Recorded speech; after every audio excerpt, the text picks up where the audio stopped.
Now let's go through some of the things that are common for all groups, if we could, and let's start with compensation. Yeah, as we said before, compensation for all of the association represented classifications have a different methodology. As of late, 2 weeks ago, the company had indicated that they were willing to throw Southwest into the mix for certain groups. That changed the dynamics for that group, along with some of the other groups, and how we calculate their compensation. Along with that, we have the profit sharing issue, that whether it's Southwest or Delta or so forth, the compensation that's out there does not compensate us fairly for the difference in the profit sharing. So in fairness, compensation right now has changed as a result of Southwest. Those numbers have not been presented to us face-to-face to understand how they came up with those numbers. Once we resolve all the outstanding issues that need to be resolved in scope and other articles that we have, compensation is usually the last piece to be resolved in most negotiations, so I don't see any different here. So in all fairness, compensation piece we'll have to work through.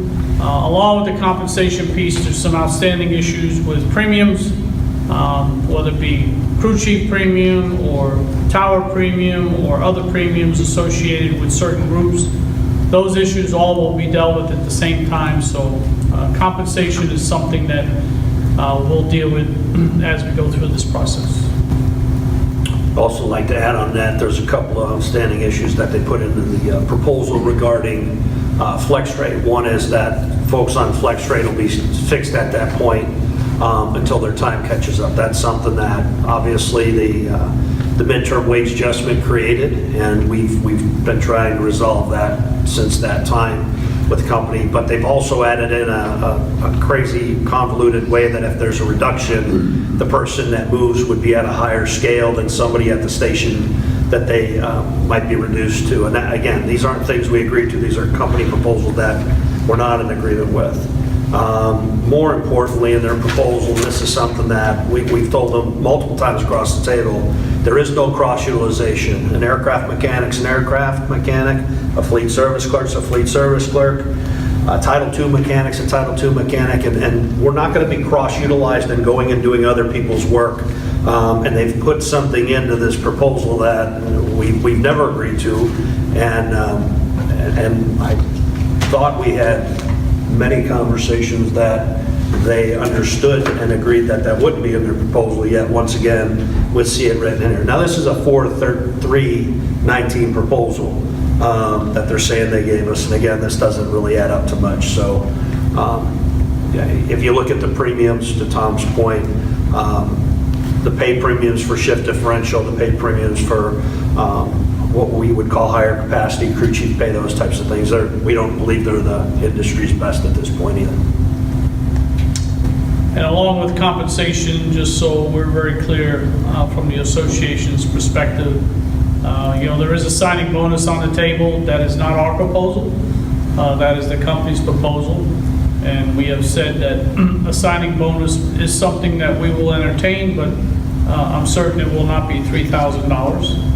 And as a result of all of the contracts becoming amendable September 12th of 2018, we now have across the table a retroactivity proposal, which means we want full retro from the joint CBA ratification back to the amendable date, which is September. So for those of you out there watching, the association is asking for full retro back to September of 18. And we are asking for a signing bonus yet to be determined, and that will depend on where we end up with all of the total compensation package. Okay, now moving on to the hot button issue, benefits. Yeah, well, we'll touch a little bit on benefits, and this is an area where most people really don't understand what the company's proposing. The company's proposing the legacy AA plans, but more importantly, the legacy AA plans, there's 3 of them that are offered, and maybe some HMOs in some certain states. One, the value plan is not even covered per the contract, which means that's the best plan they offer. That can be changed at any time. And then contractually, they offer the standard and core.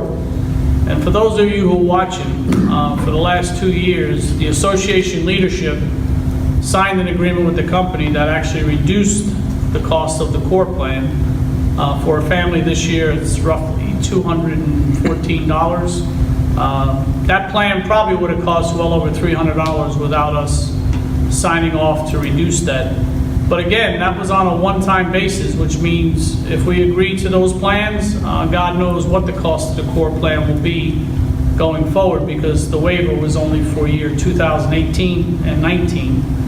And the more important thing is, contractually speaking, those plans are not protected per the contract as far as reduction in benefits. The association's proposal on the table began with the better of the plans, which is the Legacy US plans for all association members. We still want everyone to have a premium health care, and we still want everyone to have affordable health care, which, as you know, the average contribution on the Legacy AA side or the Legacy AA plans is around 21%. Along with that, how they calculate that 21% is problematic because of the look forward or look back feature on how you calculate medical costs. On the Legacy US plans that we originally had on the table for everyone, those plans cost 7% for the 80, 14% for the 90, and 19.4% for the 100% plan. As of 2 weeks ago in Fort Lauderdale, the company put a proposal on the table that would allow the Legacy US folks to keep that plan for a specific period of time, which was very short. And after that drop dead date, everyone would revert to the LAA plans. And that is the first time that was presented in writing. Unfortunately, we have not reached any agreement, but our position is we want to make sure that we have affordable health care for all association employees, and that'll be our fight going forward. Yeah, let me comment on that, what Tom's saying. It's important for everybody to understand that what the company's proposing are plans they got through bankruptcy. These aren't Legacy American plans that we brought into the merger. These are plans that were forced upon us in bankruptcy, and there's some really important areas that everybody needs to understand. The company can now go in and change the plans without us having a say. So they can change the plan features, they can change the prescription plans. The other thing is the look back feature. Today, cost is based on the company's projected cost next year. We have no way to audit that cost, we have no way to validate that cost. It's just 21% of whatever they say. And these are the things, along with an affordable plan or plans, that we're fighting for. We believe that if we're going to write something into the agreement, it needs to be durable, and that our membership knows what that is. And right now, these Legacy American plans that were acquired through bankruptcy do not give us that ability, and that's really a core component about what we're fighting for, is to make sure that we do know what we're signed up for, how much it's going to cost, and have the ability to maintain those controls, if nothing less, for the duration of the agreement, and then renegotiate those terms. And then part of the medical plan includes prescriptions and so forth. So our position at the table is wherever we end up with medical, one, we would want that to be contractual. Two, we would want caps on the premiums. Three, we would want language to say they cannot be reduced during the term of the agreement, so we know what we're signing up for, and we know how it's calculated, and we have some avenue to dispute any claims that may arise. In addition to the medical, the dental plans, we're proposing the Legacy US dental plan. The reason we're doing that is it's better on the cost share. It's 10% today, where on the Legacy AA side is 20%. So again, that comes down to actually equal or better dental for less money. The vision plan, they're both the same. Our proposal is either one is fine. Long-term disability, today, one side has it through the company, one side has it through a vendor. Our proposal is to try to standardize that, being LTD is through the company for all association employees. Short-term disability would be through a vendor sponsored by the union. payroll deducted. Life insurance. Today, one side has $35,000 paid for by the company, the other side has 70. We're proposing the 70, and then you can carry additional coverage up to 8 times your salary. That's something that is on the table to maintain the 70,000 plus 8 times coverage. Retiree life insurance, our proposal is between the ages of 55 and eligibility for Medicare, that we would have retiree life insurance. Today on Legacy US, you can carry 2 times your salary, even though the cost is pretty high. They want to eliminate that effective with the joint CBA, and no retiree going forward would be eligible for any type of life insurance. Retiree coverage for medical.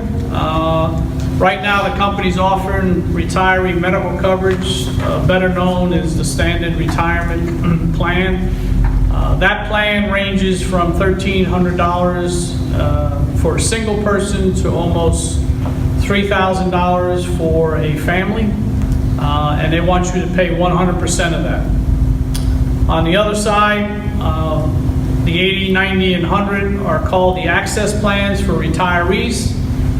They're the same plans as active, just the calculations are different, banding just the retirees.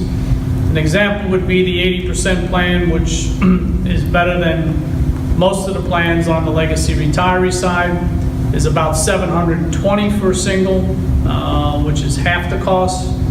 And right now, there is some plan design that allows you to use some of your sick leave to pay for that.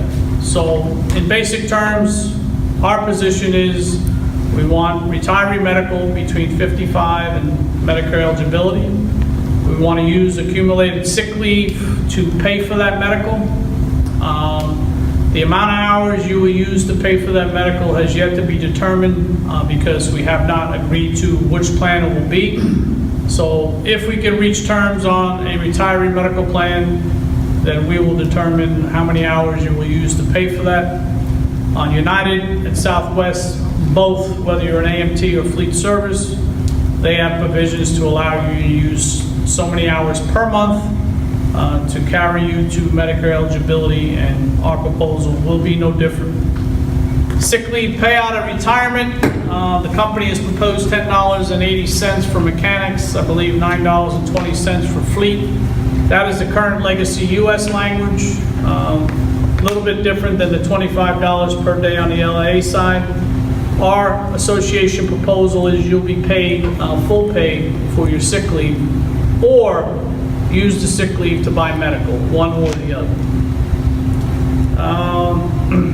There's some other issues outstanding as far as TWU coverage for pre-retirees. There's some outstanding issues concerning the 1114 for pre-US Air. And those are all benefit issues that are on the table.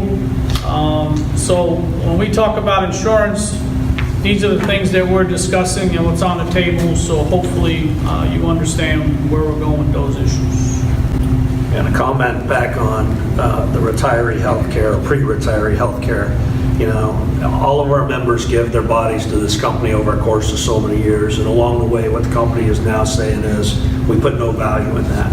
All we're asking for is for our folks that are able to retire early, pre-Medicare eligibility age, if they have to, or if they choose to have an ability to buy active life insurance through what they've earned, which is sick time. They bank that sick time, that's their time, and there's a mechanism to utilize that. It's a shame that the company doesn't put any value on the long tenured folks that work here and see what they've given in their bodies, so to speak, to this company, where United and Southwest both recognize that and have plans in place for their employees to take care of them. Okay, another open item for all groups. It'll be the same for all groups as vacations. Can you talk about that? Yeah, on vacations, our proposal across all of the classifications and collective bargaining agreements is that we're asking for 7 weeks vacation at the top of scale. Top of scale does not mean pay, it means at 29 years, beginning in your 30th. The company's proposal is they will give us 6 weeks vacation after 30 years. Our proposal is 7 weeks, and the scale is 1 year, 5 years, 11 years, 17 years, 22 years, and 30 years. And that's how you would progress through the scale. There's a big difference in the top number, 7 versus 6. And there's also a big difference in the scale because we want everyone to pick up an additional vacation sooner versus later. And therefore, we have a difference of opinion on scale, and we have a difference of opinion on amount. Okay, moving on into retirement benefits. Retirement benefits, this seems to be coming up a lot on some forums out there, and we've made it very clear to you that as of January of this year, there is a proposal on the table from the association that gives them the option to withdraw from the IAM National Pension Plan for those in the plan.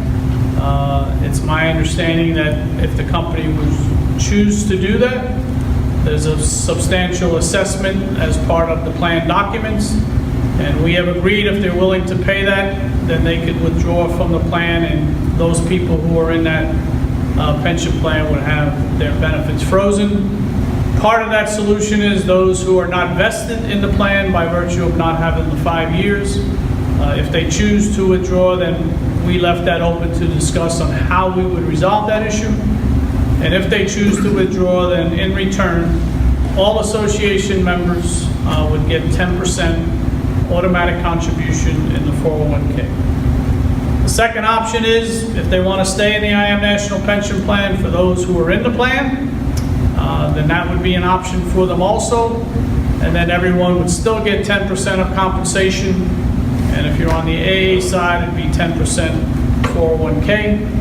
And on the Legacy US side, it would be 10% total compensation minus the contributions for the plan, and the rest would go into 401k to make sure it's equally distributed. So those are the two options on the table, and yet the company has not chosen one of them.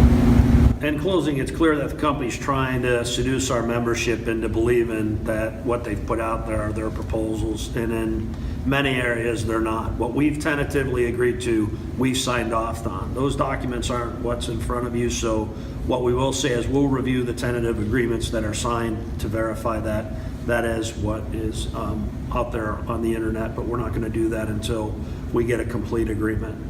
And as far as things go, and I'll let Tom comment on it, the membership needs to understand our responsibility to them is to get them the best contract possible. We've been working to do that, and the company is trying to put things out that aren't exactly true and calling them proposals. There's pieces of this work that are in work. We want to get to an agreement, and the sooner the company comes back to the table to get a deal done, we'll have an agreement in place that our membership can vote on and be proud of. Yeah, so in closing, I would like to say, having negotiated many collective bargaining agreements, including several with the current management team that we're dealing with today, this is not the preferred way that I would like to negotiate. I'd rather use this time that we spent today sharing with you our open issues and spending that time at the table trying to negotiate on behalf of our members and getting them the contract they deserve and moving forward. But unfortunately, this is a new way of labor relations where the company is trying to circumvent the negotiating committee. And today you've heard some of the open issues that we have on the table that mean a lot to you as members and protects the work and the jobs we do today.